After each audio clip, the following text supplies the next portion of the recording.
Hey Welcome. guys, welcome to the first episode of Spotify. Yeah, So this is a brand new podcast that my friend Dhanush and I we are starting. yeah, So since it's lockdown and I mean we thought we connected, we bonded, we met about like 6 7 years ago, and sports was one of the biggest factor why we are still friends, yeah, and sports was one of the biggest factor.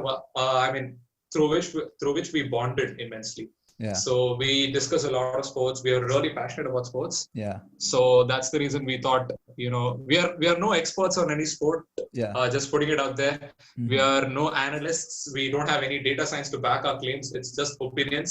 Yeah, we're just So two we will be fans. discussing we're just two pure, spectators, Yeah, exactly. who Yeah, enjoy sports, who yeah, enjoy the adrenaline rush that sports, adrenaline, how do you pronounce that? Adrenaline rush that, y- that yeah, the entertainment that sports provides. yeah, So we're just here. This is just the platform that all of you are welcome, yeah, and you can participate as well. yeah, So if you have friends who love sports, and if you are a sports fan, yeah, please do watch this. If you like two people talking absolute shit about sports, yeah. you can tune into this. So And we are just two fans who support many teams, many individual players. So we'll yeah, try and discuss as many things as possible. yeah, And another thing, Dhanush, that I think we'll have to tell our audience is yeah, that so this podcast will mainly consist football stuff. yeah. So it's a big, I mean, although we have named the podcast Spotify, Hmm. we would not want to claim that we are experts in any other sports, but we Yeah, are really passionate about football, hmm, and we will be covering a lot of football. yeah, So just wanted to put it out there. Dhanush, yeah. you want to say something? Yeah, Opening so remarks. like as Tabin mentioned, like I think you mentioned a lot of things that I wanted to say, but just a disclaimer that I want you guys to know that is both of us are actually Manchester United fans, and we won't just be talking about Manchester United, and we might also be talking about other teams as well. So if you might see a little bit of bias, that's because we are Manchester United Yeah. fans. So just want to Yes, put yes. that out Please, there. please do bear with us. Please do Yeah, bear with us. and that's And because for the first, yeah, yeah. yeah, go ahead, go ahead. No, and that's because Manchester United is the best team in the world. That's why, just putting my bias out there already right now.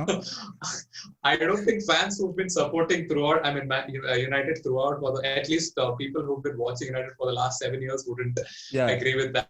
But exactly. anyway, yeah, we are not saying that we are outright criticizing them, but Yeah, we will always be supporting United. yeah, And just want to put it out because it's the first episode. I'm wearing my local team's yeah, jersey, BFC, yes, Bangalore, yes, Bangalore Football Club. yeah, So BFC is also a major yeah, love affair that we have, that yeah, fans of Bangalore have. yeah. And also, we'll be covering the I League as well, but it hasn't started yet. So right now, we'll just ISL, be, ISL is starting yeah, ISL is starting from the October 20th, yeah, and there is a new edition. hmm, East Bengal FC is will be participating in ISL from this year. yeah, So they were in I League all this while, and this year they have managed to, stamp their entry into the ISL as well.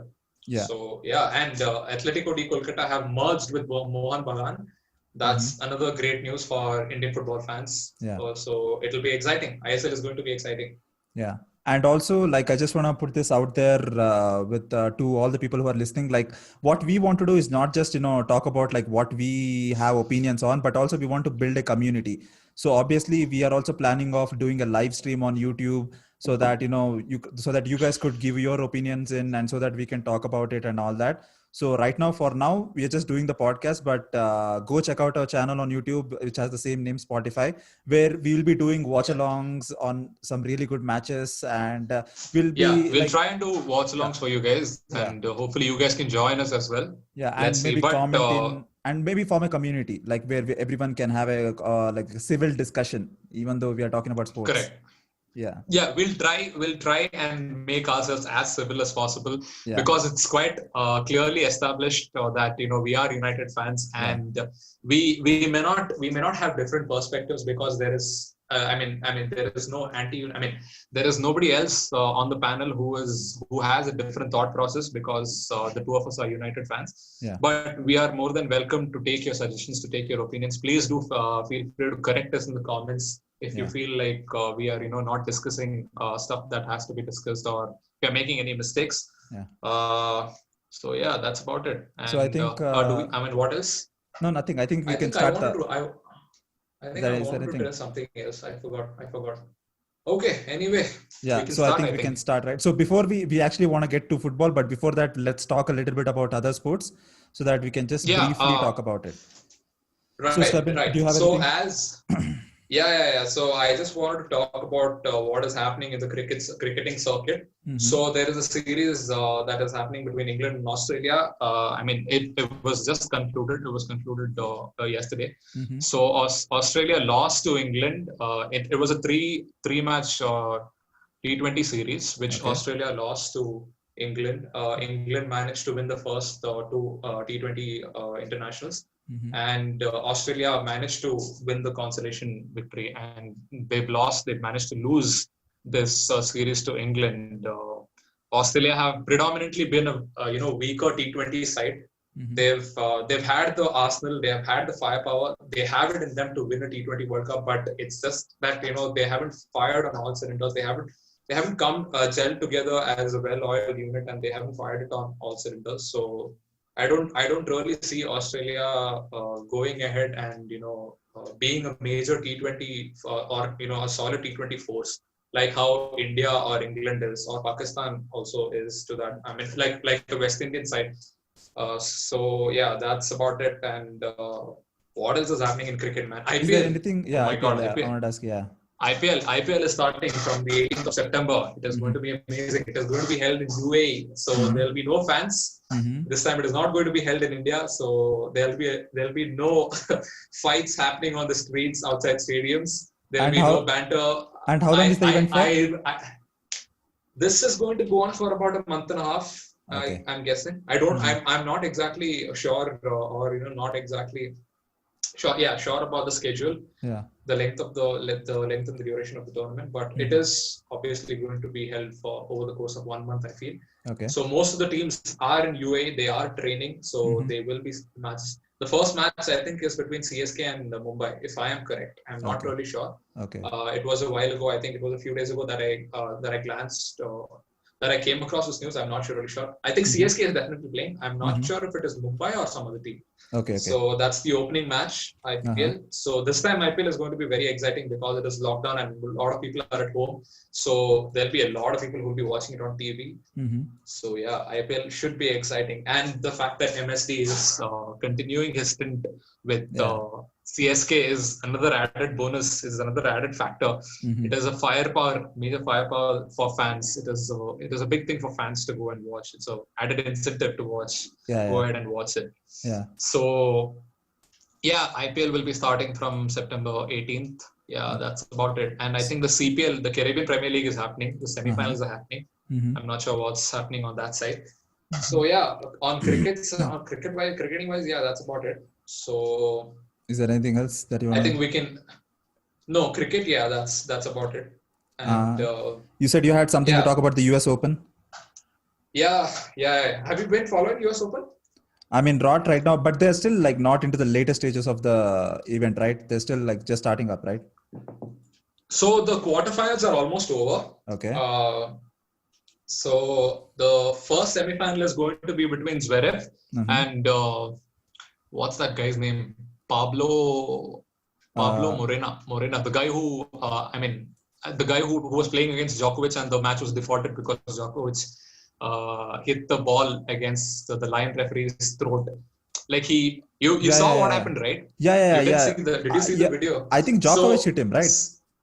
Yeah, Djokovic hit her. Correct. That was clearly an accident. Because he was damn pissed. You know how Djokovic is, right? One total dickhead, yes. But he was actually fined a lot of money, right? Like he was fined some huge amount of money, something. $250,000. I know. Oh my God. And he was on a 26-match winning streak. Yeah.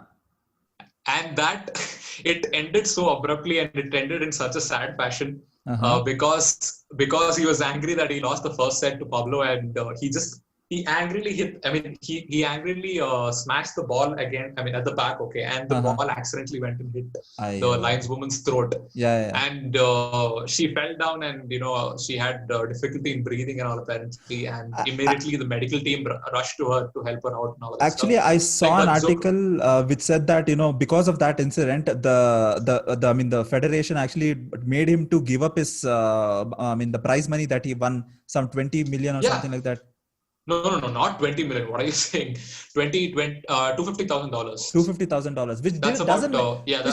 which doesn't make any sense. Like, why do you have to give up something that you clearly won because of one incident? Like, you can make up by something else, right? It's basically the federation fining you, right? It's a penalty for your Yeah, actions. no, but So don't you think it's it's a little some. bit severe? I think so because there have been incidences. I mean, it was clearly an accident. I mean, Yeah, I he know. didn't do Yeah, it on that's what. purpose. Yeah, and that's what makes it even So more confusing. yeah, and I think it was a little too extreme, Yeah. the action that the tennis federation did. I mean, they took upon later. Yeah. Besides them defaulting or them kicking him out of the tournament, which itself is a big blow to Djokovic because he Yeah. was in such a fine run of form. Yeah. He was in a rich vein of form, and he clearly could have won this US Open because there is no Rafa, there is no Murray. I mean, Murray was ousted by this Canadian teenager, and Murray was defeated by him. Murray is not in his, not at the peak of his form. He's clearly injured. He's not able to move around. Yeah. Like, it was clearly evident in that match against this Canadian teenager called Felix Auger. I can't pronounce his last name, man. But he's a very exciting teenager. Is he French? No, he's Canadian. He's Brazilian-born Canadian, I think. That's what I read about him. Brazilian-born Canadian. Yeah, yeah. He was born in Brazil, but I think he was raised in Canada. He's a very good player. Who did he play against? He defeated Murray and he lost to Dominic Thiem. Oh, okay. Some Francis Auger Aliassime or something. Yeah. Felix Auger Aliassime. Yeah. Felix Auger Aliassime. Yeah. He's a very good player. Damn good he is. Yeah. He's very young and he's he is widely touted as one of the future players who can take upon all these big players and who can challenge them to most of the Grand Slams. So he defeated Murray, and Murray was clearly not in his shape because you know how good a player Murray is. Right? Yeah. I mean, I'm not a big fan of Murray, but then Murray is an incredible player. He had his share of injuries and all he's that. Almost like he's had his share of injuries, and he's always battled a lot of injuries. And there was a moment in the past where he retired, and then he came back from retirement to play and all of that stuff. So Murray's been going through a lot of tough times. He was defeated in 3 straight sets, which is really rare. If you're playing peak Murray, if you're playing prime Murray, you can. And if you're a good opponent, for example, say you're a Djokovic or a Nadal or like a Federer, and if you're playing Murray, it's impossible to defeat Murray in 3 sets. It's just impossible because he's that good. He doesn't give up at all. Exactly. So this kid, he easily defeated Murray, and he's actually a rising star. He's pretty good. So I think the one semifinal that is decided is. Like I mentioned, the guy who benefited because of Djokovic's stupidity. That is, Pablo Carreño Busta, and he is playing Alexander Zverev. Okay. So I don't know who Zverev defeated. I think it was just yesterday or today that he won the quarterfinal. So the other quarterfinal is between Dominic Thiem and Alex de Minaur. Two of the most exciting players, and I mean, Thiem is the favorite to win the tournament because he's just a sensational player. I think he's been challenging the big three and Stan Wawrinka since I think at least the last 4-5 years. And he's ranked second, right? Good. Oh yeah, I didn't know that. He's ranked second. Yeah. I thought he was definitely in top 5, but I didn't know he was ranked second. He's a damn good player, dude. His backhand is almost as beautiful as Federer's. It's one of the best backhand in the world, by the way. That's high praise. He's got an incredible forehand where they compare him to Nadal. So he's known as like a mix between Nadal and Federer because just like Nadal, he plays a lot from the baseline. Okay. This guy, Dominic Thiem, and he's an incredible player. He's a Chelsea fan, by the way. He's a huge ardent Chelsea supporter. Really? Yeah, he's a big Chelsea fan. Oh, that's nice. So this guy, So he's the hot favorite to win the US Open now that Djokovic also is not there. And another favorite who is Russian Medvedev.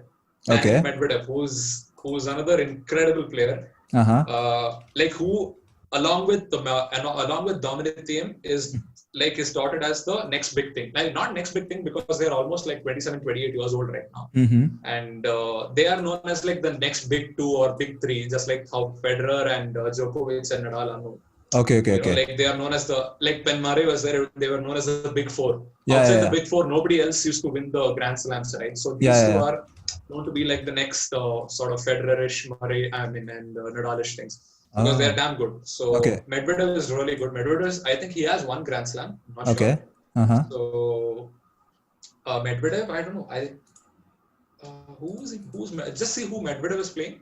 Daniel Medvedev. I think he's playing. Who is he playing? Medvedev. So, yeah, I think he's playing Rublev. Acha, okay. Yeah, he's playing Rublev. So that's the quarterfinals. That's the quarterfinals. Yeah, I think it's 11 p.m. Yeah. Yeah, and the other quarterfinalists, like I mentioned, Alex de Minaur and Dominic Thiem. Mm-hmm. Alex de Minaur, man, my God, that kid, he's one of the fastest players you'll see. Yeah. He's so quick. He's one of the fastest players in tennis you'll ever see. I think he is the fastest player in tennis. He's just too quick, dude. He covers the entire court like a vacuum cleaner. He's fucking everywhere, that kid, dude. Okay. You know, it's impossible to win a point against him if you're playing like a 50 or 60 shot rally because he just doesn't get tired. He covers the entire court.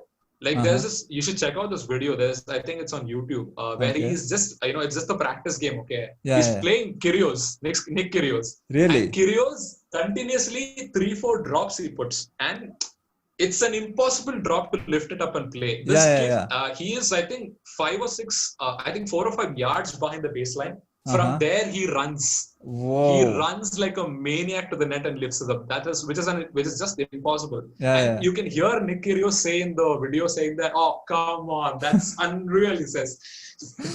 So de Minaur is brilliant, dude. He's very young, damn good player. So he's also one of the next big things.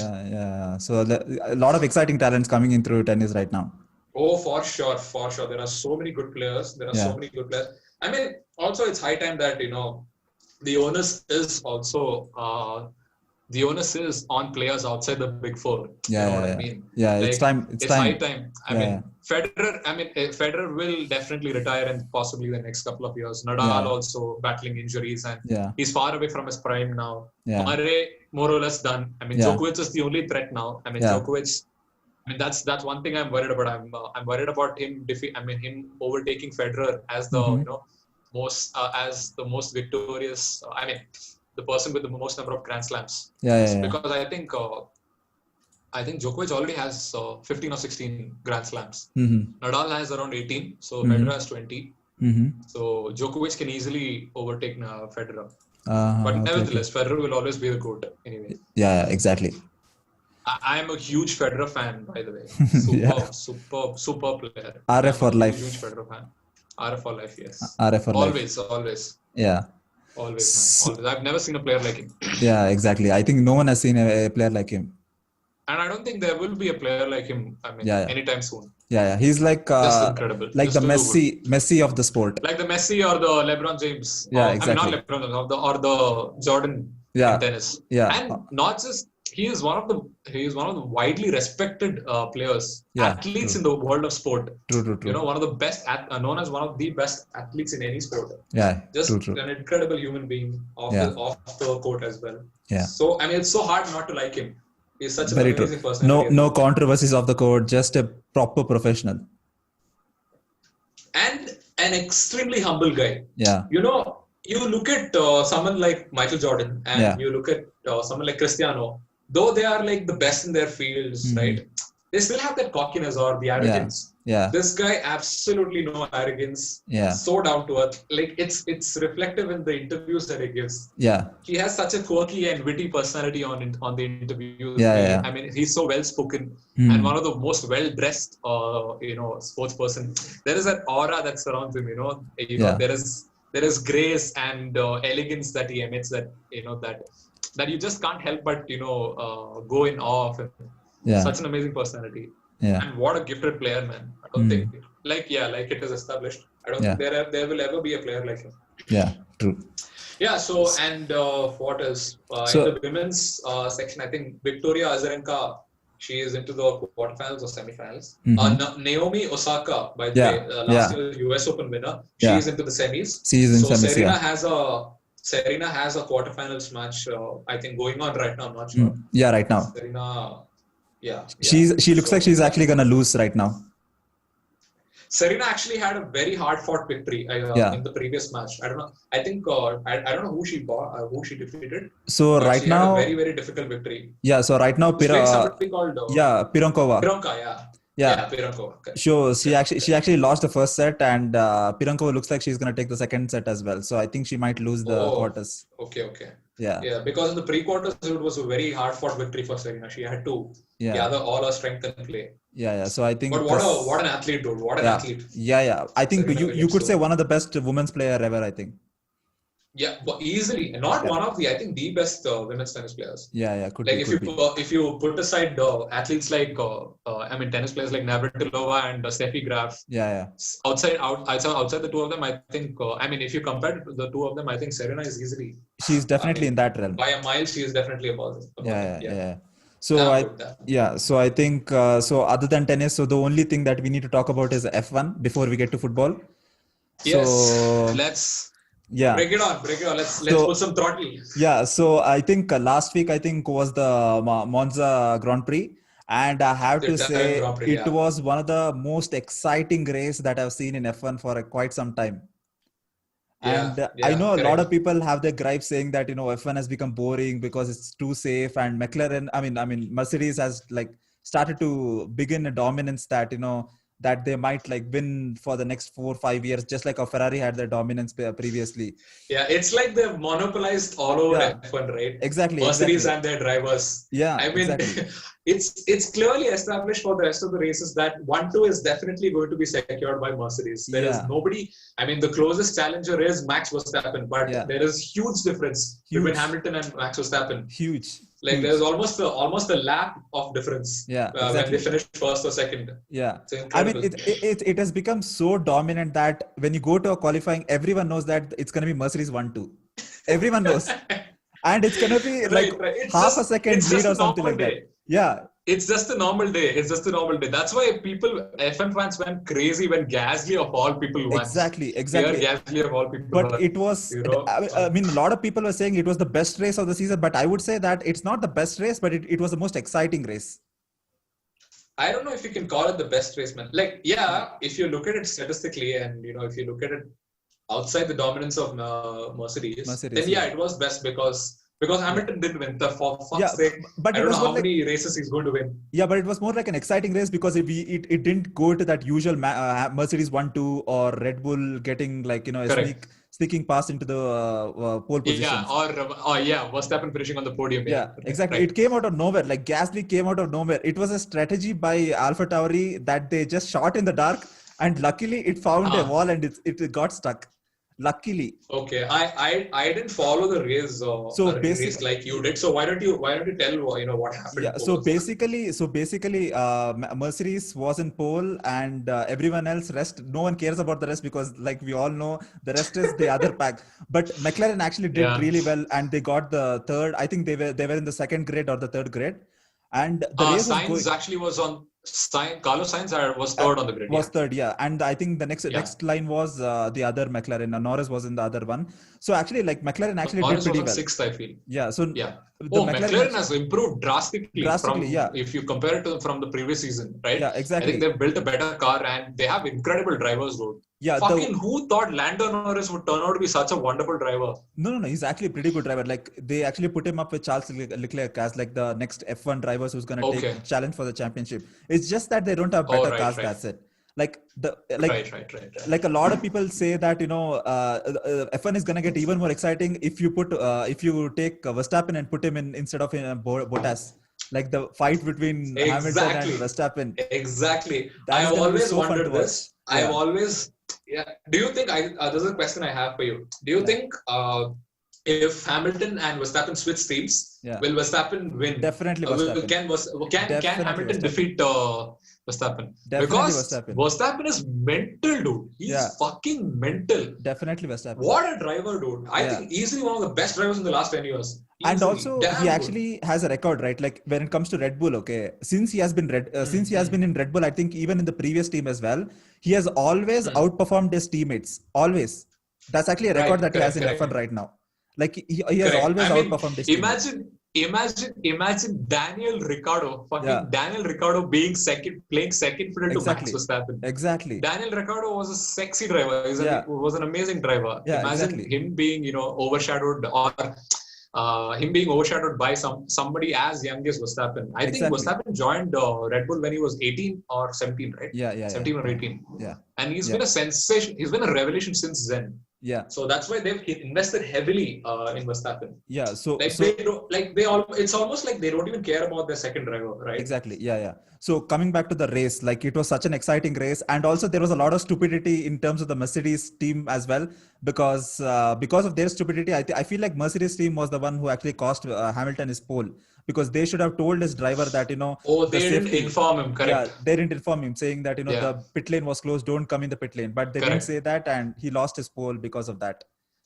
But actually, you know what? I saw a lot of other teams as well pitting at the same time. So the only does that have to do anything with that? No. So the only two people who got the penalty was Hamilton and Giovanni. So those were the only two guys who came into the pit when the pit was closed. And then when the safety car came out, everyone, like after they cleared out I think it was Magnussen who crashed, who actually put his parked his car. Kevin Magnussen. Yeah, parked his car near Kevin the pit Magnussen, lane. yeah. So after the car was cleared out of the pit, near the pit lane, everyone else started to pit in, so that the pit lane was opened, and then they started to pit in.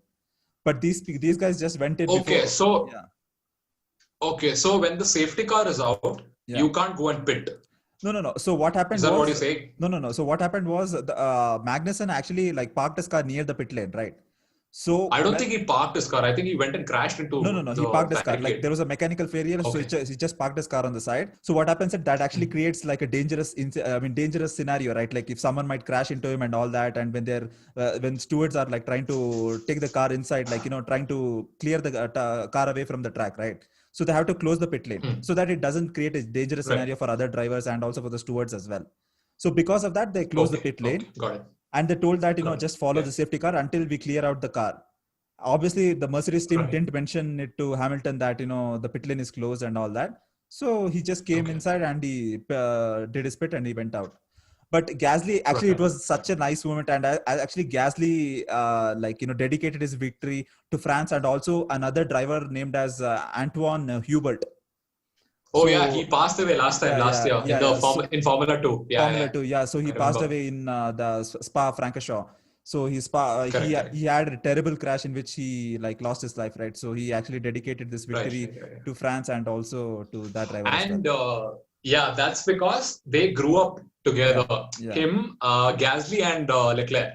Charles Leclerc. Yeah. Those three, they competed against each other through the youth ranks, and they got through Formula 2 and all of this stuff together. That's why. But it was such a nice moment. They're actually damn close friends. It was actually a very emotional moment for Gasly when he passed away. And I think when he passed away, Gasly was in Red Bull, right? Yeah. That's when I think he was thrown out. He was kicked out of.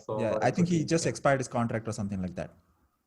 No. He was kicked out. Yeah. Because he was underperforming in Red. Yeah, because he was underperforming in Red Bull. But he actually performed really well this race. Actually, he defended Carlos Sainz like there was no tomorrow. Oh, mad. Yeah. It was a really Carlos good Sainz race. is such a fearless driver. I know. Imagine. It was almost neck and neck. I saw the highlights. Like you could hear on the team radio, right? Like he was like, I want the pole. I want the pole. I want this pole right now. Correct. Yeah.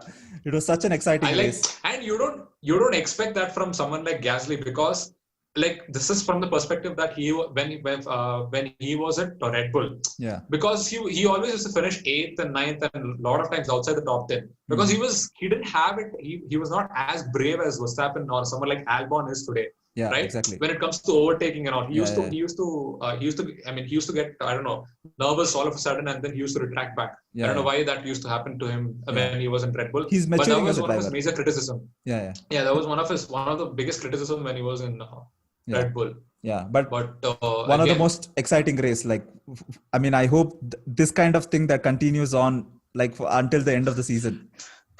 Yeah. At least hopefully, like if in prestigious races like Monaco and German Yeah, races and all, like yeah, German Grand Prix, it will be nice to have some drama, yeah, so exactly. that fans also have some excitement going on, some fire kicking in, so that they stay glued to the TV. Not Yeah, like you watch like the first 10 laps or 15 laps and then you go take a nap and finally see the podium celebrations. exactly, Because exactly.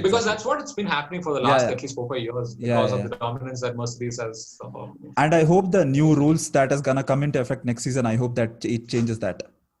What are the new rules? There are a lot of rules that they've put in the next season, but one of the main things is like the spending is gonna be like restricted. Like right now, the big teams can Okay. spend really like a huge amount of money because of development and R&D and all that, right? So that's gonna be limited Right. to all the teams across F1. So that might present a Yeah. competitive aspect into the Because sport. I've heard like when the season ends, and when the payment or whatever the rights and the benefits are distributed, it is distributed unequally amongst the teams. Yeah. So like the top three teams gets the major chunk of the piece, the major pie of the cake, and the mid table teams gets the second tier That is because of funds the and the. championship table and all that, right? So it depends on like where you But land I on the heard, championship table. but what I heard is those funds are going to be equally distributed among all the 10 teams. Okay. Is that true? No, I don't think so. Like it depends on like what you win on the championship. Just like football or any other sport, like the first guy gets the huge amount of money and then the rest and all that. So this is what I'm talking about is like when you're developing a car, like the funding that you get, like your owners and like the team that you have. Okay. So that is going to be restricted. So that's what I'm talking about. So that you can only put in this kind of money. To develop your car, there's a question I have. To develop your car, is it completely private funds or is there anything from the F1 authority as well? It's actually completely private, depending on like just like football, like depending on your owner, like what kind of financial power that he can bring into the team to bolster the team. So obviously Mercedes and Red Bull, they have such a huge financial power, and because of being such big teams, right? So they can like properly develop their car, provide R&D and all that. Those are the things that small team can't afford. So that's what. Correct. Yeah. By the way, Williams was bought by an American company, right? Yeah. I mean, such a prestigious team, which has such rich history. Yeah. It's so sad to see them struggle like this, trying to make ends meet and all that stuff. Yeah. I think last season they couldn't even release the car on time to showcase. Yeah, they were struggling. They were not even there available. Yeah, they were struggling and all of that stuff. But depending on the American owner and how rich he is, maybe you never know. They might be fighting for the championship next season. Depending on the owner. Like what is happening with Racing Point. Yeah, exactly. I mean, the transformation is so amazing to see, right? Yeah, exactly. And by the way, another question I have for you is, what do you think about Ferrari's performance this season? They've been completely lackluster. Ferrari had the worst car in this entire season. Like Alfa Romeo is actually doing better than them. Like in the last race, Alfa Romeo did better than them. I know. Kimi is in that team, right? Yeah, and exactly. He's giving a tough fight to people like Vettel and all of that. So fun to see. It is ridiculous. Like they lost. Like both the cars didn't finish in Monza, their circuit. It was so embarrassing. That is the first time that has happened. Yeah, correct. First time. Correct. It is like Ferrari. But I feel like that is not only because of the drivers they have already are like world class. They are both. I mean, one is a world championship driver, and the other is one of the most up and coming. Four-time world champion. And another is the brightest star who's coming through F1 right now. The problem right now is the team that the Ferrari has, like there is a kind of like the work environment that they have is not actually pretty like productive, and how it was back then. Like it's kind of like inorganic. So there are a lot of things coming out from the garage of Ferrari, like the work culture and all that. But I'm not sure. A lot of people are not sure about that. But that's the rumors that is going on right now. What's his name? Boto or something? No. The team director. Team director. I think his name is. Oh, what is his name? Boto or something. There are so many memes about him. Spinale. that cracks me up. Ferrari, it's damn sad, dude. I mean, such a powerful team. I know. Such a big name, struggling to develop despite having the funds to do all of that. His name is Mattia Binotto. Correct. Yeah. Damn sad. Yeah. So by the way, I think Carlos Sainz is joining Ferrari next season. Yeah. And Vettel is going to guess where Vettel is going. I don't think he's in F1 right next season. No, he might join Racing Point. Really? So, and guess what? Racing Point will be taken. I mean, I think they will merge with Aston Martin. Oh, nice. Racing Because Point is going to be called Aston Martin Racing Point, and uh, it is started that Vettel is going to join that team next but season. then what happens to Red Bull? Because right now Red Bull are with Aston Martin right now. No, Red Bull already has two teams, right? So No, I one know, is no, no, but they the have the main Red Bull partnership. team. No, you mean they're gonna use like engines of like, oh no, like they are gonna have like a proper sponsorship. Yeah, correct. Aston Martin. No, I think Aston Martin also will build the car for Racing Point team. I mean, I that's the don't. deal that they have struck upon. I'm not sure, Okay. but it is almost confirmed that it is confirmed that Aston Martin is going to merge with Racing Point. Okay, I don't know exactly So about that. most probably, I think Sergio Perez will be the one who's getting out, and they will try and accommodate Vettel in his place. Okay, let's see So what Lance happens. Stroll is already one of the other drivers. So yeah. Yeah, let's see what happens. So, okay, I think now it's time that we move on to football. Okay. Yes, let's get to the main course. Yeah. So now first. Let's actually talk about the transfers because the games are gonna start this weekend, and we are gonna give a prediction for the games. No. You know what? Before that, I think we should discuss this. What do you think about the whole Messi situation? I mean, Messi okay. Deciding to stay with Barca, and not leaving. Did you watch this interview? Did you watch this interview that he gave with the website Goal or something? He actually outright told everything that he wanted to say in his mind. Damn sad, dude. Yeah. It was. I mean, I'm not a big fan. I mean, not like a big fan. I'm not a crazy supporter of Messi. Yeah. Although I like him. But we appreciate who he is and what player he is. Yeah. But it was so sad to see him give that interview. Exactly. Right? Yeah. So what do you make of the whole situation? But I feel like this feels like Barcelona dug their own hole. Like no player should have the kind of power that Messi has in Barcelona. Like a player shouldn't be as equal to as a club. Like it should never happen. Like look at how Sir Alex handled Cristiano Ronaldo. Like he never made him bigger than Manchester United. He was just a player for Manchester United. But that's not how. What's the case with Messi when it comes to Barcelona? Like Messi is Barcelona. I don't think. Yeah, and for good reason. Yes, because I know. Yeah, of course. He is a club legend. Yeah, right? Of course. Yeah. The reason why Barca, in my opinion, because and I'm sure the both of us, we started watching football 10-15 years back, right? Yeah. And the reason why today's current crop of fans or football community are even familiar or with the prowess of Barca is solely because of Messi. Yeah, I don't think there is a debate that there is another reason to it, right? Yeah. Because Messi is synonymous with Barca and vice versa, right? Yeah, correct. You can't, because before I think John Laporta took over as president and before Guardiola was installed as the manager, Barca were having a terrible squad and they were struggling with their squad. They were still rebuilding. That's when they were still rebuilding. They were still coming from terrible seasons on the back of terrible seasons. They were recovering from all of that. And that's when Laporta insisted on building La Masia and giving more preference to youth players and all of that stuff. And Pep came in and all that. And then Pep came in, correct, all of that. And that's when the team started rebuilding and became the team that they are right now, right? Yeah, correct. And they became so big. Like they won the sextuplet. They won 6 trophies in a season. Yeah. That's unheard of. I don't know any other team who's won 6 trophies in a season. Yeah, correct. Apart from the treble that is Champions League, the La Liga, and the Copa del Rey, and 3 other cups they won. Yeah. That is just unheard of, right? And they were at that time they were known as the most invincible club. Yeah. Right? The best club in the world.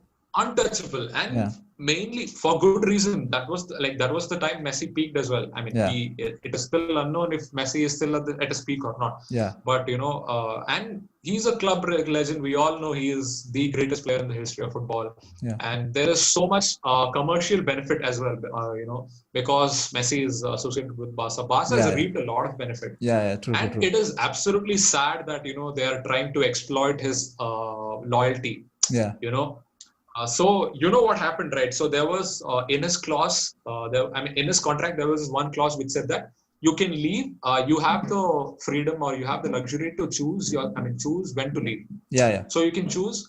His contract is ending in by 2021, I think. June 2020. Yeah, within June 10. June 2010, yeah. Because at that time the COVID thing was happening, and they were still trying and focusing on the games. Yeah. He didn't want to exercise that. Like, he didn't think about it. Yeah. So he thought maybe if he puts across something like this, because he's done so much for the club, the president will agree to it. And all along, the president Joseph Bartomeu, he's been telling Messi that you are free to leave whenever you want. You can always leave and all that stuff.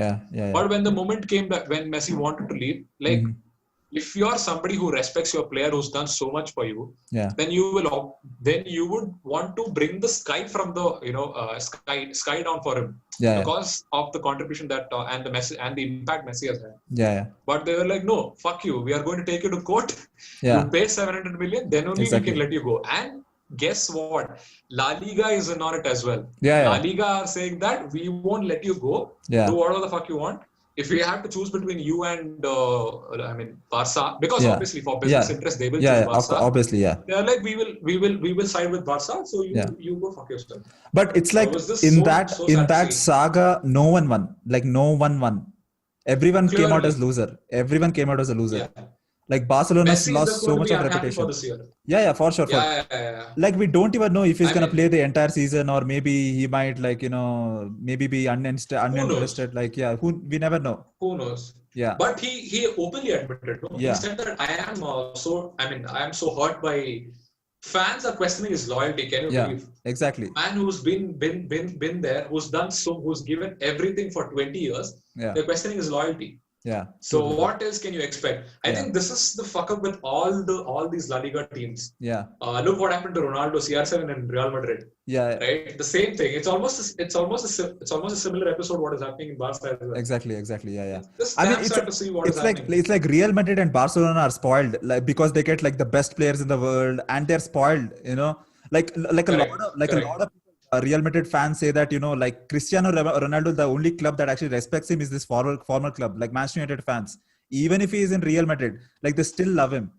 That is the kind of support that you need to show your club legend.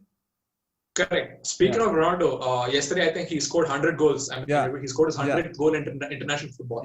And United actually tweeted out, like, they made a tribute to Ronaldo, saying that congrats Cristiano on scoring your century. Scoring a century or goals and all that stuff. I mean, like, that's the respect they have for him, right? Exactly. Because of whatever he's done for United. And this is so sad. Like, taking your player to the court is the last thing you would want to do. Exactly. And especially someone who's given his entire life for that club. It's so sad. It was like, as a football fan, it was so disappointing. Like if the club has made a word against a player, like, even when it comes to United, like, Sir Alex actually told Ronaldo that, just stay in the club for a year, and then you can go. You ever want to? I'm not going to stand in your way. And he actually did that. Exactly. And Barcelona like completely turned it around against him, like a club legend, like, who won, like, how many Ballon d'Ors has he won? 6, right?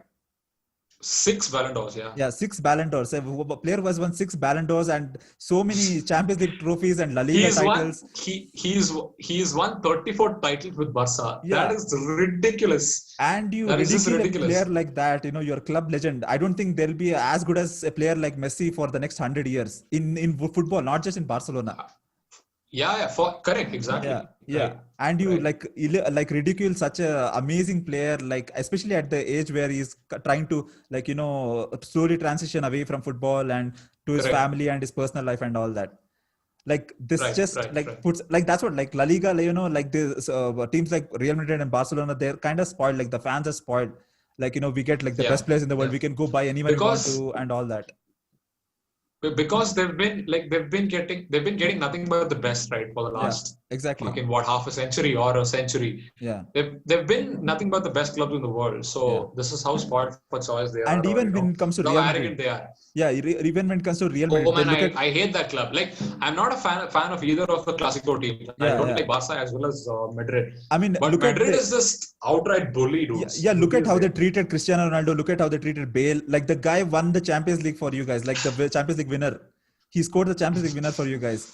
Like, look at what they did to James. Yeah, I know. We'll get to him. Get to him in some time. But So, but you know what? Like, I actually knew that the Messi transfer was never gonna happen, because if that happened, football would be tainted forever. Because if you're paying 700 million for one player, it's like That's like, that's unforeseen. Like it's gonna I like mean, it is La Liga will go to graves. La Liga will go to no dogs. No that one on earth will watch La no, no, Liga. no, no, no. Forget about La Liga. Like what I'm saying is like it would actually taint football. Like the transfer of Neymar for 200 million. Like a lot of people are saying that Yeah, that actually like putting on a spotlight that right now football is running because of money and not because of the talent that you show on the pitch. And if correct, City correct. come in and pay 700 million, that's gonna like it's gonna like hurt a lot of That fans. Like is just that is just unthinkable, dude. Like yeah, I don't 700 million is what? Almost 4,000 crores? yeah. I No, I think think more than that. I heard in the middle of the Almost season that Mohammed bin Salah was actually trying to buy Newcastle for 300 or something million. So you could buy Newcastle twice if you want to with that kind of money. It's insane. or you can buy one of the MLS clubs. Exactly. Like 10 clubs or something. Yeah. You know that Beckham has a stake in Inter Miami, right? Yeah. Inter And Miami. he Yeah. got it for 25 million Yeah.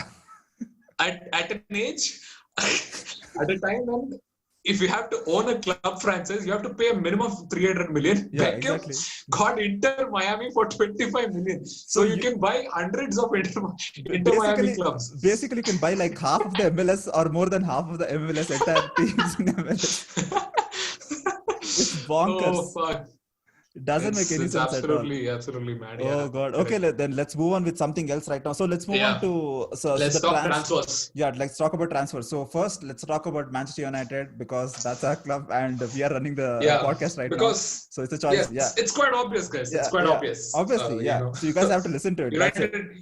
United always United in front of everyone else. Yeah. So what do you think about the transfer that we have done right now? I don't know, man. There is this impasse, this transfer impasse between United and Dortmund, Oh. which is just not. It is Wait, almost so as equivalent as what. before we get to the Sancho one, what do you think about Van de Beek signing? Like, what do you think about that? To be honest, I think I don't know. It sounds like a good signing because when Ajax had their golden run, like their dream run in the Champions League, and everyone was going crazy about Frankie De Jong and De Ligt. Yeah. People seem to forget the contribution of Ziyech and Van de Beek. Yeah, exactly. Even they were as instrumental to their side's run as De Jong and De Ligt were, right? Yeah. And United always had this problem. What if Matic left? Right? Matic is aging. Yeah. His physical ability is waning down, and although he's great at interceptions and he has the vision and all that stuff, there needs to be a solid replacement, that can come for him. Yeah. So I don't see McTominay is the long-term option. Yeah. But I don't see McTominay as technically sound as Matic is or someone like Van de Beek is. And Van de Beek is damn young as well. Yeah. So maybe, it should be a great signing. He's technically really sound. He's got the vision, and he seems to be a proper box-to-box midfielder. Yeah. Unlike somebody who sounds very versatile. He's very versatile. Like he's very versatile, and he can link up between the lines, between the defensive and the forward lines. Yeah. Well, and I think he'll be a good pivot with Pogba. Yeah. You know what I mean? True. Like he'll support Pogba well. So I think he's. I heard is a good signing. Yeah, what I heard was a lot of people saying that we actually didn't need Van de Beek because Van de Beek is more like a box-to-box and an attacking midfielder, and we already have Bruno, right? Correct. But we actually no Bruno. I don't think Bruno was a box-to-box midfielder when he was at Sporting. Yeah. Right, like he was a deep line midfielder, but here he's been given that freedom, like to run around the focal attacking point. Yeah. To become like a false line. It is around. Correct. Yeah. I don't think he's a false nine. I think he's like a proper number 10. Yeah, but he sometimes makes that runs, when you're breaking out and all that. Correct. Yeah. And it's almost like the entire attacking. For example, if there is an attacking run that is triggered, it is because of Bruno, right? Bruno, yeah. Because he's like the focal point that instigates any attack. Yeah. So I don't think will drop back or he'll come back deeper. No. So I think that role, that there you have to have a holding midfielder, which I think Van de Beek can help fill that gap. Yeah. So Van de Beek and the one more midfielder, which most probably will be Matic. Yeah. and McTominay. Yeah, but I don't And really Fred think can that. link up with Yeah, but I don't really think that Van de Beek can play as a defensive midfielder. But what I think that a lot of people miss because of the Van de Beek signing was like it actually puts a lot of depth into our bench. Because when you look at our bench is pretty pathetic. And like our bench is horrible. Yeah, that I agree. because we even saw that with Sevilla. Like the reason we lost was because Ole didn't make any substitutions because he didn't have the trust of the bench. Yeah. Like he knew that anyone from the bench will not make an impact. He is substituting at the way end of the match. Yeah, because he doesn't have the confidence from the bench to know that they'll come on and they'll make a difference in the game. So I feel like Van de Beek will bring the depth into the bench and make the team a lot more full. You can't bring in players like Pereira and all. Oh, and don't forget about Lingardinho. Like he's the best in the world. Best in the world. I mean, Mata is better than Lingardinho. Man. Exactly. Yeah. Mata, who's almost 45 years old now. Yeah. Is working. So before going to Sancho, okay, right now we are actually being linked to 3 players. Okay, so we are actually looking at Thiago Alcantara. We Liverpool, and we are also looking at him. I think he'll sign up. He'll sign with Liverpool, man. I don't see him coming to United because there is no incentive for him to sign with United. United have been absolute shit for the last 7 years. Yeah. And whereas bad rep exactly opposite, you look at Liverpool.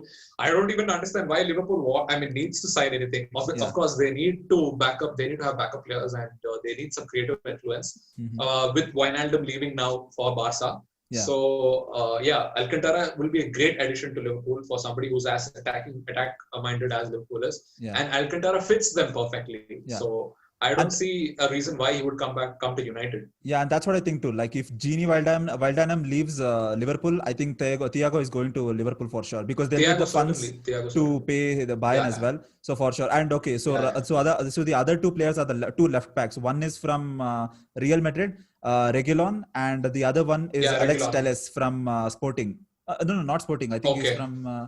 I think he's from Sporting. I don't know. No, it's from Porto. Yeah. Porto, yeah. Yeah. So, okay, so I know about Sergio Reguilon. Yeah. I'm not very well informed on what is the scene with Telles. So Alex Telles is a 27-year-old left back playing at Porto. Okay, and how much are Porto asking for him? 22 million or something like that. Then I think Reguilon will be a better bet because Reguilon is 23 years old. Yeah. He is arguably known as one of the best left backs in Europe at least. Yeah. Because his performance was incredible for Sevilla. Right? One of the most young left backs. Yeah. Yeah. Insanely fast. He's extremely quick, and he has so much stamina and energy. Like he keeps running. He keeps running on the flanks. He was an extremely hardworking player. Yeah. Very good player. And you saw him play in Sevilla, right? With Sevilla when we played against Sevilla. Yeah. He was brilliant against United as well. He actually had an assist. Yeah. Correct. Yeah. Did he? Yeah, he had an assist. Yeah, for the the first goal was assisted by him. Correct. First goal was so he had Suso scored. Yeah, correct. Yeah. So, but the thing is, but the screw up is, Real Madrid wants to initiate a buyback clause. Yeah. So that's why, for example, we don't want that. Yeah. But actually, Reguilon is open to coming to United. He is happy to come to United. A lot of people have said that the deal is already done because he started following a lot of United players. Like he has already started following Rashford, Martial, and all those people right now. Okay. So a lot of people think that once he comes back from his international duty, we're gonna sign him. And also so that's what's going on with the other signing. So you're gonna say something. I think we definitely need a centre back, man. Yeah, we definitely need one. For sure. We definitely need one. Because you can't rely on players like Lindelof and all. Exactly. Horrible players. But I still don't think we are gonna sign any centre backs because we had been linked to Upamecano from Leipzig. But what's his first name? Deo Upamecano. Oh, what a beast, dude! That guy is. He's amazing. My God, he's so good. He actually looks like someone who can be as good as Van Dijk. He can be that upper echelon defender. He's damn good, dude. He's really good. But I don't think we're gonna sign him. His distribution of passing is not as good as Maguire's is. But he's a beast. He's an absolute beast. He's really good. Could be a suitable replacement for Bailly or someone like that. If Bailly is well and fit, we don't really require a CB. But Bailly has never been fit. How do you pronounce his name? Upamecano. Isn't it you? Isn't it No, Upamecano? it's UP, so Upamecano.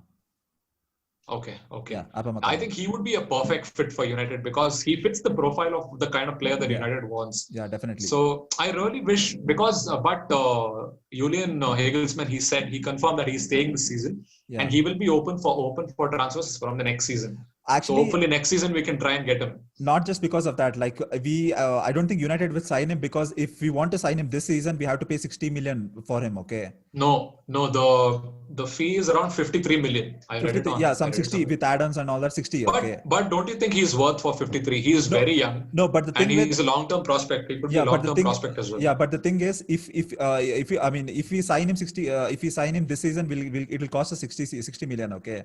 But if we sign him next season, there is a release contract there is a clause in his contract saying that there is a release clause of 48 million. So we can just pay Okay. 48 million and he can just leave the club. So I feel like United, being so cheap, I think we'll go for that route. Yeah, but another reason, another thing I read about him deciding to stay at Leipzig is he wanted more experience. Yeah, true. Like he feels he's not ready for some of the big clubs in Europe until now. Yeah. But another factor that we need to worry about is what if he has multitude of interest from other clubs. Yeah. For example, someone like Madrid or something. Yeah, if they come and poach him, we'll obviously choose Madrid, right? Yeah, true. Yeah. So you never know. Yeah. So it would be if he was available this season, United should definitely sign him because he's a damn good player. But I don't think it's gonna happen. Yeah, same. Because like I mentioned, their coach, their manager, Hagelsmann, he confirmed, right? He said that he is going to stay this year and he's only available next year. Yeah. Anyway, so Sancho, yes. What do you think? What do you think is gonna happen? I'll be honest. I think we should stop the pursuit. We should look for someone else. Honestly, because this has been going on like that Pogba saga. You know what happened with Pogba? Right? It went for almost 2 months. Yeah. I was so irritated. I was so frustrated. Yeah. And their director, their sporting director, Dortmund sporting director, said that he's going to stay this year. Like he was so confident in his statement that no, he is not going to stay. He's not going to move anywhere. Yeah. And I think 108 million, man, it's just too much. But we are talking about probably somebody who is going to own that position and who is going to be the best in that position. And probably win the Ballon d'Or. Yeah. He is proper talent. Yeah. Somebody who you should definitely invest. But I think United might pull it off. Actually, right? So right now, so when it comes to transfer, I only listen to one guy, and his name is Fabrizio Romano. So a lot of people who follow football might know this guy called as Fabrizio Romano. So when it comes to transfer, he's the most reliable source. He's the bap of transfer. Like every single news outlet get confirmation from him. This guy. Okay, so this guy doesn't sleep. He's practically a zombie trying to get information across to the people. So So right now he just actually tweeted something about Sancho. Okay, so what he tweeted was Jadon Sancho has an agreement on personal terms with Manchester United by months. I mean, since months we had the personal agreement with Jadon Sancho. So that was never the problem. Okay, he actually would love to join Manchester United. So it's just up to the club to pay 120 million euros to the Dortmund right now. So that's the only thing that is an obstacle right now. So that is we have to pay 120 million to Dortmund because the personal terms are all agreed, and it has been agreed since the beginning of the transfer window and even before that. So the only thing is we have to pay, and we have to. So even Dortmund has said the same thing. Like we will accept the bid, but the problem is United still haven't submitted a bid to us, so that we can't even start talking. So they have to submit a bid. So United have not made even one bid. One bid. That's kind of surprising. Yeah, but the thing with United is United actually don't do what other clubs do. Like we don't bid and then we try to negotiate and all that. So what we do is we send in a one-time bid, so that one-time bid is done. Like we look at what happened with Donny van de Beek. Like we put in a bid of 35 million or something euros, and then that's what I thought that was accepted, and that's it done because we already negotiated what the bid is gonna be. So that's what United does. Like you just want to be one-time bid, so that they don't want to be in any negotiation. The United board, right, which is headed by what's his name, Woodward. Yeah. I feel like they're such poor negotiators. Exactly. Right? Yeah. Like they don't even have backup. In the past, they've never had backup options and all of this stuff. Yeah. So I don't know who is the, like, if suppose, God forbid, we pull the plug on the Sancho deal, who is our next best option? Douglas Right? Costa. Fuck Douglas Costa. That guy is what, like almost 40 years old now. Yeah, exactly. I don't think that is going to happen. That was the rumor that was going on. Willian was also linked at one point. Willian joined with Arsenal for free. So we had, guess what? We had another fantastic option to sign. And guess who that player was? Kai Havertz. We could have signed if we had pursued. But we were so confident that we'll get Sancho. Yeah, but we don't need him. I think he would have. I think because he is very versatile on anywhere on, anywhere on the midfield. Yeah. And he's proven it time and again at his time at Leverkusen. Yeah. So I think he could. I mean, maybe because we specifically need somebody who's creative on the right flank. Yeah. So we need a specialist. Havertz is primarily somebody who plays like a 10, number 10, proper 10. Yeah, attacking midfielder. Yeah, correct. Yeah. But don't you think Havertz would have been a suitable option? No, but I don't think suitable alternative at least. No. But because even if he wanted to play him on the right wing, his design position is attacking midfielder. So we already have Bruno. So that would have been like if Sancho was available and Kai Havertz was available. Obviously, the only player we need to look at is Jadon Sancho because he's a specialized right winger who could like provide assist and goals for the entire team. So I think we should go for Sancho. So. United makes their interest in in the players that they want so evident that clubs automatically hike the amount. Yeah, true. They know that United will definitely end up buying this player, so they end up charging 30 to 40% higher, right? Yeah. So that's how. I mean, that's all. That all comes boils down to the fact that how will you negotiate? Look at someone like Chelsea. Look at the players they bought and for the amount. And also, we don't have director of football, which is still baffling. We are the only club we don't have a director of football in the Premier League right now. Biggest problem. It's like the board wants to maintain the control. They want to maintain the control when it comes to money and transfer. So that's why, like, I'm actually optimistic we will land Sancho because actually Ole is trying to get into the negotiation. Like Van de Beek actually signed with United because Ole actually called him up and said that come to United because of this. And also because of Edwin Van der Sar. Edwin Van der Sar, yeah, he's the director of football. Yeah, I think he's the chairman or something. I think he's the director. He's the sporting director. He's the sporting director. Ajax sporting director. Yeah, and also at one time he was supposed to. I mean, he was started to be our sporting director. Yeah. So another candidate who is who most of the football fans say is going to be United sporting director is Ferdinand. Yeah. I don't know if it is happening. I don't know. Yeah, so for it's sure. been in the news. Yeah, but so finally I hope that we sign Sancho at least by the end of this end of this month, right? Yeah. So okay, so I don't know. I think it's been a long time, but I think for the next 10-20 minutes we'll go on a quick fire of all the other teams that has we'll try and round up as much as possible. Okay, so what do you think about Chelsea? Like they have had the best transfer window of any team. I think this is one of the best transfer window in any season. Yeah. Like one of the best for sure. For sure. Because look at the players they've got, man. Like Havertz. It's just unbelievable. Yeah, Havertz, I think is definitely the signing of the season. The marquee signing for sure. If Jadon Sancho doesn't sign for us. Correct. Werner. Yeah, world beater striker. World beater. And what got it? And they got him for 50 million, dude. I know. 50 million.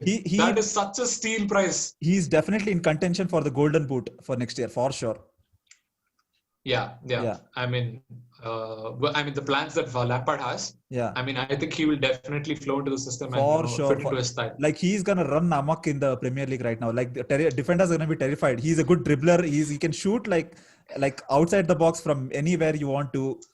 He's so versatile. Very good. So versatile. Damn good. Yeah. And also Ziyech.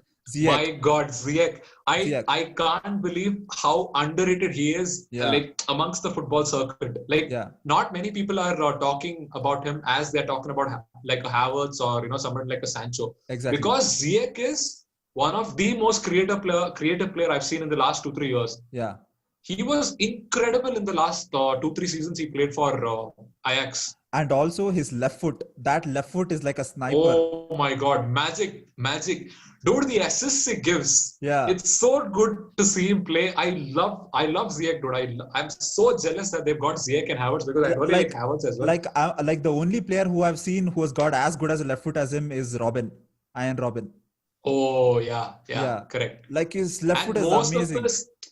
most of his assists are like he cuts in on the left, just like Robin does, and he swings this delicious curving ball. Right. That's what he does. That's his customary assist. And he's a brilliant player, dude. Excellent player. And if he's anywhere near I'm still so. Yeah, go ahead. And if he's anywhere near the box, and if he cuts in into your left foot, that's it. It's a goal. It's done. Dude, if it's his left foot, it's done. Imagine that front four. Like suppose they're playing I don't know 4-4-3-3 or 4-2-3-1. That the three midfielders, Pulisic, Havertz, Ziyech. Werner. in front of them Werner. Oh my God. It's gonna be a nightmare. I feel like the only team right now who has a better midfield than United, I mean the better attacking option than United is Chelsea right now. Because I feel like in the league right now, we have the best attacking option. Like when you look at the last of the league. Last of the season. Season. Correct. We had the most even goals. On defense, dude, we've been solid even in defense. Because I think defense third best defense in the league last season. Fifth, I think. Third. We had the third best defense. Liverpool and Man City has the best defense. We had the third best defense. Yeah. Correct. That's pretty good. So attacking wise, we had the best team right now. So the only team who is actually competing with United when it comes to attacking power is actually Chelsea right now. They have an insane attacking prowess. But the thing with Ziyech is he's actually Liverpool and City have a very good attack. Liverpool, they are pretty aging right now. Like the front three are not what they used to be. Like Mane, Salah, and Firmino. They're actually looking at a replacement for Firmino. Yeah, exactly. So that's what they're not what they used to be. And also when it comes to City, like Aguero doesn't play very often. Like he's pretty injury prone right now. And City right now just Aguero, I think Aguero can continue for another 2-3 years. Yeah, he can continue, but he just needs to manage his injuries. That's it. Yeah. Because he's just got that goal-scoring DNA instilled in him, right? True. He's just, I think, one of the best strikers Premier League has seen in the last 10 or 15 years. Fourth or third highest Premier League goal scorer, I think. Yeah, should be. Yeah. It's no surprise if he isn't. I mean, it's surprising if he isn't. Yeah, exactly. And also City, we'll just finish off with Chelsea. So Chelsea has signed Ziyech. Ziyech, I'm kind of skeptical about Ziyech because he's actually injury prone as well. Yeah, he's recovering from his injury. Yeah, so we'll see about that. Also, the other signing that they got, that defensive midfielder. They signed Thiago Silva, and also they have signed. No. They signed a defensive midfielder for free. What's his name? Just check, no? Defensive midfielder for a free. They actually signed. He came from Ligue 1, I think. Really? Yeah. They signed for 5 or 6 players. I don't remember them signing.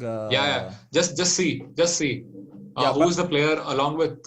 What do you think about Thiago Silva in the defense? Like even they had to buy a defender. Thiago Silva, I mean, they've been struggling with their centre back, who's Zuma and Christensen. Christensen is a centre back, right? Yeah. So Zuma has been absolute shit, right? Yeah. And so they are looking for somebody who can lead the squad, who can motivate the squad as well, somebody who has a lot of experience as well. Yeah. And who better than Thiago Silva, right? Yeah. I mean, one of the most proven defenders across Europe. Yeah. And of course, he's aging. He's around 30 They didn't sign any CDM. They actually signed Ben Chilwell.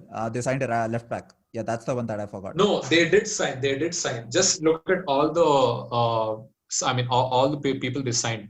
Just look at the list of players they signed. You will find a player. Oh, you mean Timo Bakayoko?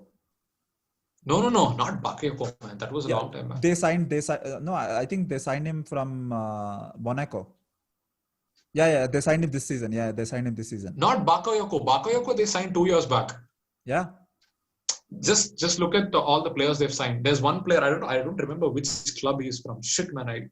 The centre back they also signed Sarr as well from AC Milan.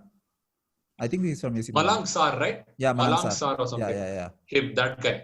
They signed him from Nice. He's supposed to be damn good. Yeah, they signed him from Nice. Correct. I told no Ligue 1. Yeah. Nice. Yes. Correct. He's damn good apparently. So Chelsea actually have I think the only place where they have to fix their team up is the goalkeeping area. Goalkeeper. And they actually have submitted a bid to sign Edison. I think his name is Edison Mendy. Eduardo Mendy. Eduardo Mendy. Yeah, Eduardo Mendy. He's from Rennes. Liga. Yeah, Ren. Ren, yeah, he's Yeah. from Ligan, So yeah. I feel like they're gonna sign that as well, and I think their squad is gonna Yeah, be I decked. think they're on the verge of signing him. They're on the Yeah, verge yeah. of signing him. Their squad is gonna be decked for the upcoming season, for sure. But again, I think like obviously they are challenging for the title, but Yeah, for sure. I think they're looking to close the gap between Liverpool and City. Yeah. I don't But think they will win the title this year. But I feel like there will be a challenge because the top two actually hasn't improved their squad a lot. Like City may have, but I feel like the signings that they have made, like Ferran Torres is actually a very good signing. Like he could provide even really Ake good is delivering. good. Ake is good, Even but Nathan Ake is pretty good. sometimes he's questionable. So that's why I feel like Ake is okay. And but when it comes to Liverpool, they haven't yet made any signing. I think they just signed one player. I think that's it, from a Bundesliga player. That player from Olympiacos, right? What is that? Siki. So I don't know how you pronounce his name. Yeah. But they signed a player from Olympiacos. Yeah, he's not like a first team player. Like they haven't signed any first team like impactful player right now. Yeah. So I don't think they will like. I think Liverpool will drop down. City might be like challenging for the title, and Chelsea as well. But if we sign Sancho, I think even we can challenge for the title. I don't think we'll win, but we can challenge for the title. Yeah, for sure. And other than that, like any noticeable signing, I think Spurs haven't done anything. I think they have signed one or two players. Spurs they signed. I think they have signed Doherty. How do you pronounce his name? Matthew Doherty or something. His name is Matt Doherty. Matt Doherty, yeah. From Wolverhampton. And also they signed this player from Southampton, right? Højbjerg. Højbjerg. Yeah, even he's pretty good. He's a really good defender as well. But other than that, I feel like the only notable signing that happened last week was actually a Wolverhampton signing, like a player named Fabio Silva. He's a 18-year-old from FC Porto, okay? And he has been touted out to be one of the next world-class midfielders. Oh, what's his name? Fabio Silva. Like he's the next wonder kid who actually has been compared to Cristiano Ronaldo.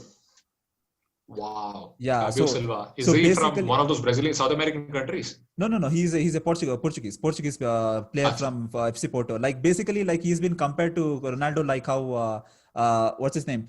João Felix was compared, to Cristiano. João Felix. Yeah. Just like that. Yeah. Right, they signed him. I think I don't know how much they paid for him. I think they might have paid something like 50 or something for an 18-year-old. Wow. I don't know exactly how much. That's damn good, dude. That's really high. Yeah, I don't know. I don't know exactly really how much they paid. I think it might be 50. I think. I don't know. Okay. But other than that, is there any other signing that actually? Moving on, Arsenal signed this defender called Gabriel. I don't know. I don't know how you pronounce his last name. Yeah, Gabriel Mala. Yeah, something like that. Yeah. He is supposed to be pretty good. Yeah. And they are also looking for Atletico Madrid's CDM Partey. Yeah. Thomas Partey. I don't know if they'll sign him because I haven't, like they signed Pepe last season and that actually didn't work out a lot. I mean, how they expected it to work out. So I don't know if they'll shell out like 50 million more for Thomas Partey. Yeah, correct. But if they get him, like it's actually a very good signing. Yeah, Thomas Partey is actually pretty good. Yeah. Had a good season with Athletic. Yeah. Who else? Everton got James. Who would have thought? Everton has been making rounds, dude. They have been like signing really good players. And yesterday or today, they completed the signing of Doucouré as well from Watford. Yeah, exactly. Yeah, correct. I mean, but Everton, they've been doing this for the past 2-3 years. They've been signing some major signings for. Spending out like 50-60 million and they are ending up mid-table. Not even mid-table. Last season they finished outside top 10. Yeah, exactly. So, I don't know. And also one of the he was actually signed for 35 million pounds. Who? Fabio Silva. Like that was a club record signing. That's a really high fee for an 18-year-old kid. For an 18-year-old. So and especially for a team like Wolves. Yeah, exactly. Yeah, so he looks like a really promising player that might light up the Premier League. Let's see. Also there is only one other team I feel like we need to talk about, and that is Leeds, which we are very excited there in the Premier League. Oh yes, season. I think that's a separate podcast by itself, dude. Yeah. I think we'll contain our excitement and we'll just discuss their transfer, prospects. Yeah. I mean, the signings that they've made. Yeah. But I think the story of Leeds is just an entire podcast. Leeds have done some amazing signings. They have signed Rodrigo from Valencia. I think Rodrigo is their most high-profile signing. Yeah, I think that's their most high-profile signing. Rodrigo brings in a lot of European experience. Yeah. I mean, Patrick Bamford is a decent striker, but Yeah. I don't think he's been as good as how much they would have expected him to be. Yeah. But I think Rodrigo will add the firepower that they need. Yeah, he has his European experience as well. Correct. That's why. Yeah. I'm exactly. just excited for Bielsa. You know, I have never been excited for any other manager. Just imagine, dude, Premier League. Dude, just imagine managers like Pep.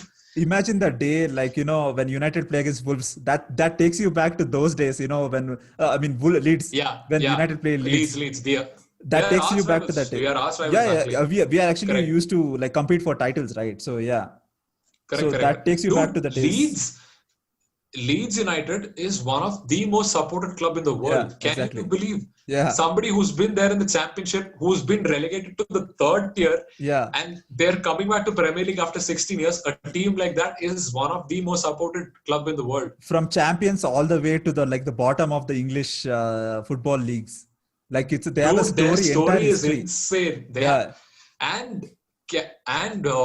Oh man, I think I'm just going to come here when I'm going to talk about Marcelo Bielsa, because that guy, dude. That guy, Marcelo Bielsa, like, he's got no trophies to show, but he is widely regarded as one of the best coaches, the best managers. He's had his influence on Pep, on Pochettino, on Lampard as well when he was managing Derby County, and many other managers. Like Pep even went to the extent of saying he's the best manager I've ever seen. And he's only won 2 titles with I think Newell's old boys. And he's won a gold medal for the Argentina team. Like in 2004, he led them to the gold medal in the Olympics. And he completely overhauled and rejuvenated the Chilean national team.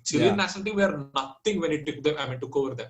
And that's the best part I like about Bielsa. Bielsa doesn't go for high profile teams. He looks for challenges.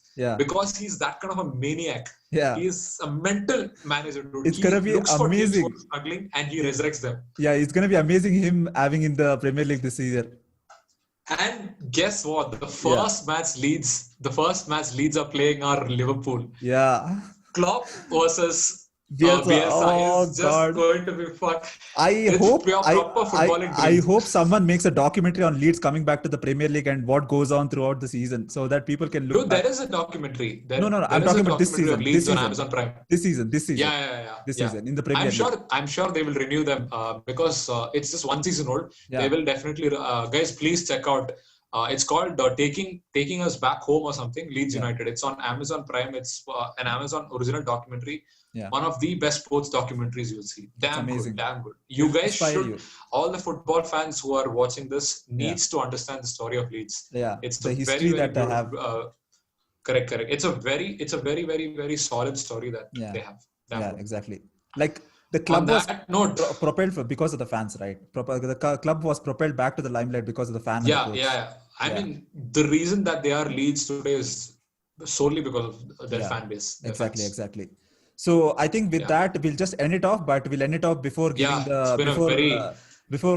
giving the prediction for this week. What's going to happen? So, Steven, before that, what do you think will be the top 4? I feel like I think City might win this year's title. Second might be Chelsea. And if we sign Jadon Sancho, we might be third. I think Liverpool is going to drop down to 4th, I think. Okay. I mean, depending until now, because they haven't made any signing, right? So I'm just basing it on that. If they sign the signing, maybe it can be higher. But I think they are a well-oiled machine, man. I mean, given that they have probably the best coach in the world right now. I think they are a very well-oiled unit. But you know how football it is nowadays, right? You have to invest every single season to make it better. Correct, and especially it's the Premier League. Anything can be unpredictable, right? Exactly. But still, like, I think I'll go with a conventional prediction saying City. I agree with you on the fact that I think City will regain the crown, and Pool will finish runners-up, and maybe Chelsea will finish 3rd, and we'll finish 4th. So that's my prediction. Okay. So who do you think? Before we answer the matchday prediction, who do you think will get relegated? Okay, relegated. Let's see. I certainly don't expect Leeds to be relegated. I think Yeah, of Aston course. Villa, Yeah, Aston Villa could get yeah, relegated. yeah, Who else? Sheffield, Wolves had a damn good season last year. yeah. Brighton also looks promising. Uh-huh. Who else? Who else is there? Who else are there? What about Newcastle? Oh yeah, Newcastle. Yeah. Newcastle. The only player that I find promising is Saint Maximin. Yeah. Other than that, I think they might get relegated. Yeah, Okay. So yeah. for me, I feel like it might be Fulham. Hmm. Newcastle, I don't want them to go, but seems like they haven't really corrected their previous mistakes, what they did last season. Hmm. And finally, maybe West Brom. Okay. West Okay. Brom. All right then. So Hmm. finally, we'll end it off. But Oh, by the way, before that, yeah. guys, we are also playing FPL this time, Fantasy Premier League. So it's a private league, of course. It's called Spotify's Fantasy Babes. So we will try and put the code in the description. Yeah. So anyone who's watching, who's mad about PL, who loves playing Fantasy Premier League, can apply, can join our league, and let's have some fun. Yeah. I mean, FPL is always fun, so let's try and have some fun this time. Yeah. We will put the code in the description. Code, we'll put the link in the description. Yeah. So okay, now so let's. Anything else, Dhanush, that you want to say? No, that's it. I think we'll finish off the prediction, and then we'll think about if there is anything. We'll talk about that. Okay. So the first one, Fulham versus Arsenal. Do you think Arsenal might win? Yeah, I think it's Arsenal's game. Arsenal, right? Maybe 1-0. Maybe 1-0. Yeah, 1-0. I feel like it's gonna be more than 3-0. I think because Arteta, I think he's got something going on with the team right now. Yeah. Let's see. So I don't expect much from him, but anyway, yeah. Yeah, I feel given the season they've had last year, but then yeah. Yeah. So I don't know. Maybe they've signed some players, right? So maybe they might do better this year. Okay. Yeah. So next, Crystal Palace versus Southampton.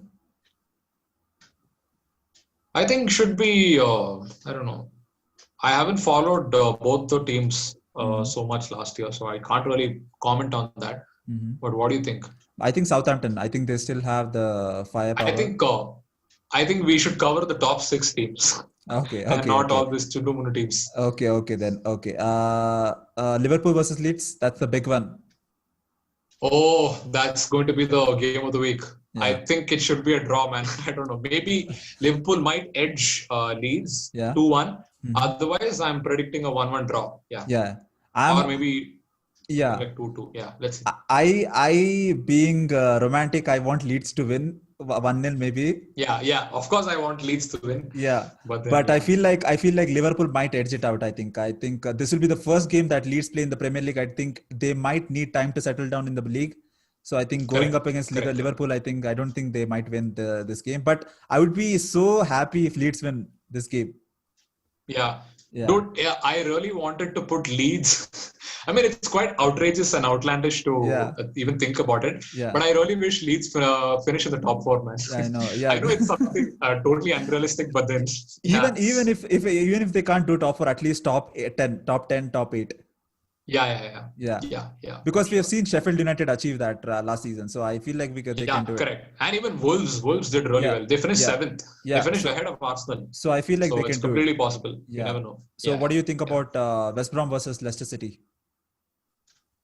I think it should be Leicester City because Leicester has always outperformed the West Brom whenever they played, and I think they are playing it in Leicester's. It's Leicester's home game, so it should be Leicester's game, man. Yeah. And I'm hoping Wardy scores because I put Wardy in my team, in my FPL team, and Wardy has always scored against West Brom. Exactly. So hopefully Wardy scores. And and also Brighton versus Chelsea. So easy Chelsea. Right. I feel like it's gonna be. I'm predicting. Yeah. I feel like it's gonna be a goal shower. I think. You never know, but then going by the trends of it and going by the muscle power that Chelsea has added to their flank, their unit, I think it should be at least 3-0. At least 3-0, yeah, for sure. Let's see, yeah. And one of the other big matches, Sheffield United versus Wolves. Oh, that's tough.